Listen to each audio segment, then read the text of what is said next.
దైవజనుడి సాక్ష్యం విన్నాను నేను. మిరపకాయ బజ్జీ, మిరపకాయ బజ్జీలు అంటే భలే ఇష్టం అంట ఆ సేవకుడికి. కానీ లేదు, దొరకలేదు, పైసలు లేవు. ప్రభు సేవలో ఉన్నాడు, ఆరంభంలో ఉన్నాడు, అగ్ని పరీక్షలో ఉన్నాడు, ఆర్థిక ఇబ్బందులు ఎదుర్కొంటున్నాడు. రోడ్డు మీద సంచి తగిలించుకొని వెళ్తున్నాడు. రోడ్డు పక్కన అప్పుడే కళాయిలో వేస్తూ ఉన్నారు మిరపకాయ బజ్జీలు, మంచి వామ్ బజ్జీలు సువాసన కొడుతున్నాయి. ఆ స్మెల్ తీసుకొని అబ్బా ఈ టైంలో వేడివేడి బజ్జీలు తింటే మామూలుగా ఉండదు. ఆయన ఇప్పుడు ఇట్లాంటి కోరికలు వద్దులే, మనకు డబ్బులు లేవు కదా అని ఆ బజ్జీలకి వెళ్ళి చూసి గుటకలు మింగి ముందుకు సాగాడు. 2 అడుగులు ముందుకు వేసినాక ఒక స్కూటర్ వచ్చి ఆగిందంట ఆయన ముందు. ఒక స్కూటర్. ఏమండి మీరు దైవజనులా అన్నాడు. మీరు సేవకులు అనుకుంటా కదా. అవును బాబు, చిన్న ప్రేయర్ ఉందండి. మా అబ్బాయిది పుట్టినరోజు, ఫలానా ఏరియాలో మేము ఉంటాం, ఫలానా అడ్రస్ క్లియర్గా చెప్పి ఆ సమాజం చెప్పాడు. అది క్రీస్తు బిడ్డలు ఉండే సమాజం. అవునా బాబు, సరే దైవజనుడి కోసం వెళ్తూ ఉన్నాను, ఎందుకు మీరు కనపడ్డారు? ఎవరైతే నేను దైవజనులు కదా, కొంచెం మా ఇంటికి రావాలండి, మీరు ప్రార్థన చేయాలి మా బాబు కోసం అన్నాడు. వస్తానయ్యా, ప్రార్థన చేస్తాను. స్కూటర్ ఎక్కడ కూర్చోండి. కూర్చున్నాడు. అతని ఇంటికి తీసుకెళ్ళట్లా, ముందు బజ్జీల షాప్ కాడే తీసుకొచ్చాడు.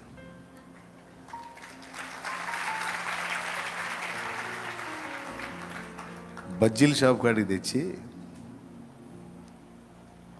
బజ్జీలు అంటే మనకి హైదరాబాద్ వాళ్ళకి అర్థం కాదేమో, మిర్చి అంటారండి. హైదరాబాద్లో మిర్చి అంటారు. హైదరాబాద్లో మిర్చి పెద్ద సైజు ఉంటాయి, 2 తింటే అయిపోయింది మన పని, అంత సైజు ఉంటాయి మిర్చీలు. ఇక్కడేం బజ్జీలు. తీసుకెళ్ళి ఒక 30 ఏమో బజ్జీలు, మొత్తం ఇంత పొడవు ప్యాకెట్. వేరే ఐటమ్ ఏం తీసుకోలేదు, ఓన్లీ బజ్జీలే. వేస్తారు కదా బజ్జీలన్నీ, వేడి అయ్యే ఫస్ట్ వేసాడు, జమ్మని వాసన కొడుతుంది కదా, అయ్యే మొత్తం ఒక పొడవు ప్యాక్ ఉంటుంది. ఐడియా ఉంది మీకు? పేపర్ని ఇలా పొడవుగా చుడతారు కదండి, త్రిభుజాకారంలో వచ్చింది. అలా పొడవు ప్యాక్ పెట్టి దానిలో ఈ బజ్జీల ఒక వాయువు మొత్తం పట్టిని అన్నీ అందులో వేయించి ప్యాక్ చేయించి పాస్టర్ గారి చేతికి ఇచ్చాడు. పట్టుకున్నాడు, కూర్చున్నాడు సప్పుడు చేయకుండా. అంటే ఇంటికేమో అనుకున్నాడు. కొంచెం వెళ్ళి, పాస్టర్ గారు ఏం సౌండ్ రావట్లేదు అన్నాడు. ఏం సౌండ్ ఏంది అంటే, బజ్జీలు తింటలేదు ఏందండి అన్నాడండి. బజ్జీలు ఇంటి కోసం కాదండి. బల్లేవారే పాస్టర్ గారు, మీకోసం అండి, మీకోసం. ఆయన అంటాడు, ఆ బజ్జీలు తింటామేమో కానీ మాట రాలేదు నాకు, ఏడ్చుకున్నాను అంటాడు. బజ్జీలు తింటామేమో కానీ నాకు మాట రాలేదు, ఎందుకు తెలుసా? ఒక బజ్జీ తింటే బాగుండు అనుకున్నందుకు నేను తినలేనన్ని బజ్జీలు నాకు అప్పచెప్పి తినరా నా దేవుడు. కన్నా తల్లి గుర్తిస్తుందా? కన్నా తండ్రి గుర్తిస్తాడా అంత లోతుగా? సొంత వాళ్ళు గుర్తిస్తారా? నా కడుపు, నా ఆకలి, నాకు ఎలాంటి ఆశ ఉందో మెరుపులాగా పట్టుకుంటాడు. మెరుపు మెరిసినట్టే. ఆశ పడటం ఆలస్యం, దూతను పంపినట్టు పంపుతాడు. వచ్చినోడు స్కూటర్ మీద వచ్చాడు, మనిషో దూత అనుకోవాలి, ఏమనుకోవాలి? కరెక్ట్గా 2 అడుగులు ముందుకు వేయగానే ఆయన రావటం ఏమిటి, ఈయన పలకరించడం ఏమిటి, బండి ఎక్కమంటం ఏంటి? ఎక్కించుకున్నోడు ఇంటికి తీసుకెళ్ళి ప్రార్థన చేయించుకొని పంపించాలి కానీ నేరుగా బజ్జీల షాప్ కాడికి తీసుకెళ్ళటం ఏంటి? అచ్చంగా వేరే ఐటెం పునుగులు గారెలు వేరే ఏమీ కట్టించకుండా ఓన్లీ అవే ఒక ప్యాక్ నిండా వేయటం ఏంటి? నా దేవుడి పని కదా అది.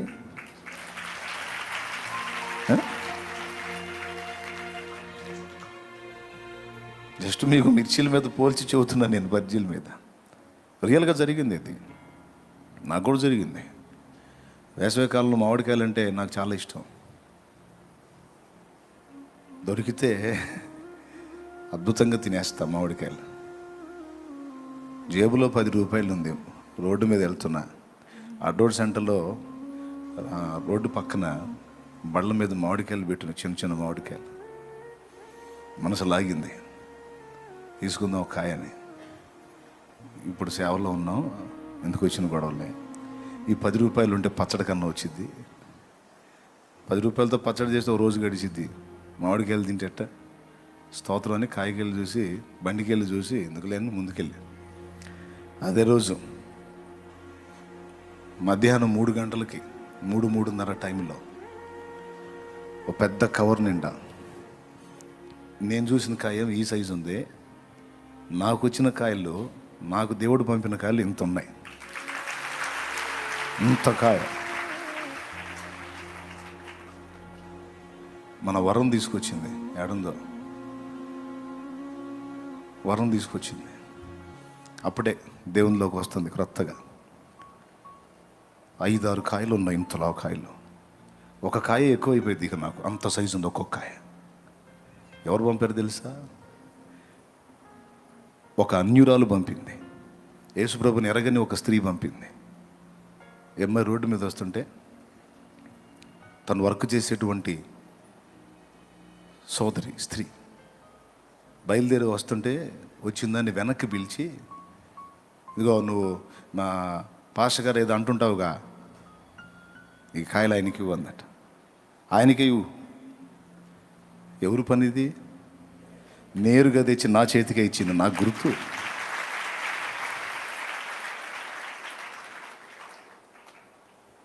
ఆమె ఎవరు?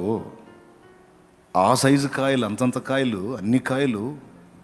ఆ కవర్ కూడా చిన్న కవరు కాదు, మామూలుగా లగేజ్ కవర్లు కాదు, అదొక కవరు, పెద్ద కవరు. ఇంతలా కాయలు, అన్ని కాయలు వేసినా చిన్నగలా, అది గట్టిగా ఉంది. అలాంటి దానిలో వేసి ఆమెకి ఇచ్చి నేరుగా తీసుకెళ్ళి మీ పాస్టర్ గారికి ఇవ్వు. నా దేవుడు చెప్పించలే ఆ మాట.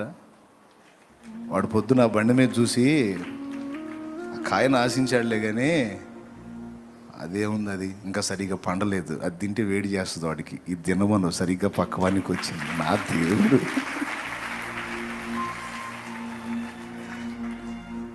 ఇవన్నీ మీకు చిల్లరగా ఉన్నాయి కదా, ఏం లేవా? అంటే మన విషయంలో ఎంత దృష్టి కలిగి ఉంటాడో, ఎంత తీవ్రంగా ఉంటాడో మీరు అర్థం చేసుకుంటారని చెప్తున్నా. గతంలో చెప్పాను, పట్టించుకోవడం అనుకుంటాం మనం. మన హృదయంలో దొర్లే ప్రతి ఆలోచనను ఆయన సీరియస్గా పట్టించుకుంటాడు. ఆయన పనే అది, రెండో పని లేదు. ఒకవేళ వేరే పనులు, ఎన్ని పనులు ఉన్నా సరే, నీ మీద ఎప్పుడు దృష్టి అలా పెట్టే ఉంటాడు. నీ ఆలోచనలని, నీ తలంపుల్ని, నీ ఆశల్ని, నీ ఇష్టాలని గమనిస్తూ ఉంటాడు, నవ్వుకుంటూ ఉంటాడు. తగిన కాలం మంది ఒకటొకటి మొత్తం నీకు ఇస్తాడు.